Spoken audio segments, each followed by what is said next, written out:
কার্তিক মাসের শুক্লপক্ষের একাদশীর নাম প্রবোধিনী একাদশী বা উত্থান একাদশী।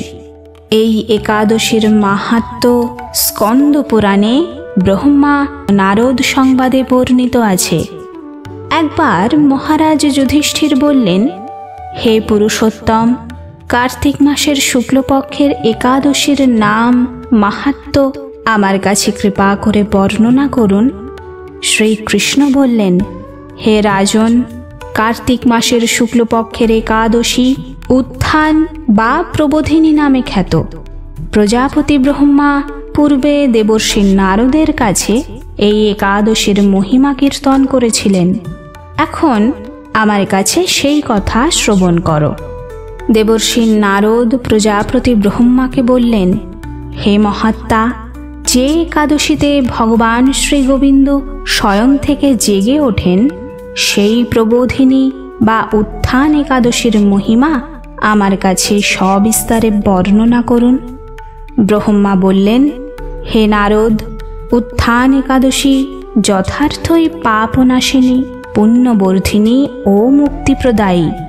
এই একাদশী ব্রত নিষ্ঠার সাথে পালন করলে 1000 অশ্বমেধ যজ্ঞ ও শত শত রাজসূয় যজ্ঞের ফল অনায়াসে লাভ হয়।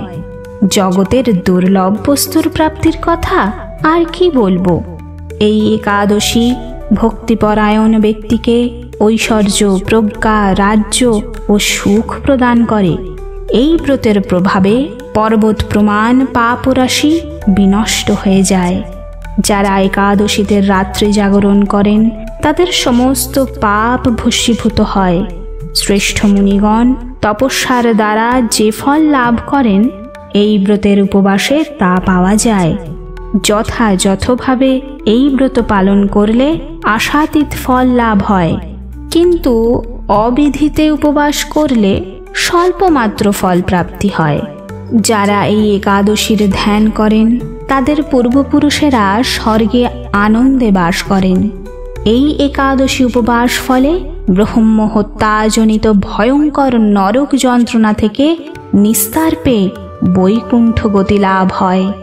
অশ্বমেধ যজ্ঞ দ্বারাও যা সহজে লাভ হয় না, তীর্থে স্বর্ণ প্রভৃতি দান করলে যে পুণ্য অর্জিত হয়, এই ব্রতের রাত্রি জাগরণে সেই সকল অনায়াসে লাভ হয়ে যায়।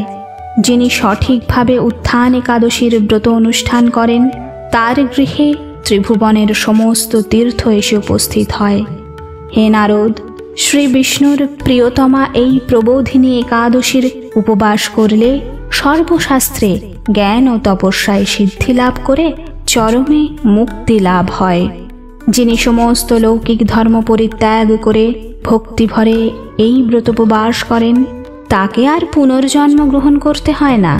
এমনকি মন ও বাক্য দ্বারা অর্জিত পাপরাশিও গোবিন্দের চরণে বিনষ্ট হয়ে যায়।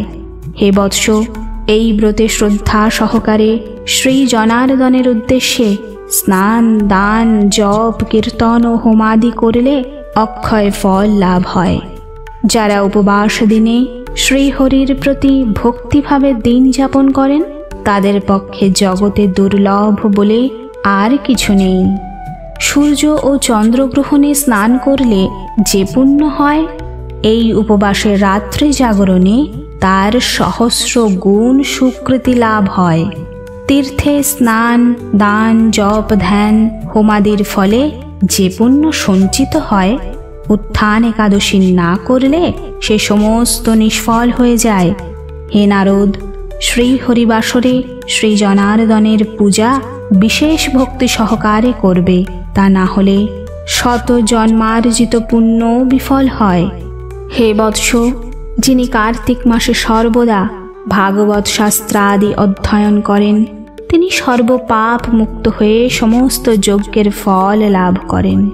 ভগবান হরিভক্তিমূলক শাস্ত্র পাঠে অত্যন্ত সন্তুষ্ট হন, কিন্তু দান, জপ, যজ্ঞাদি দ্বারা তেমন প্রীত হন না।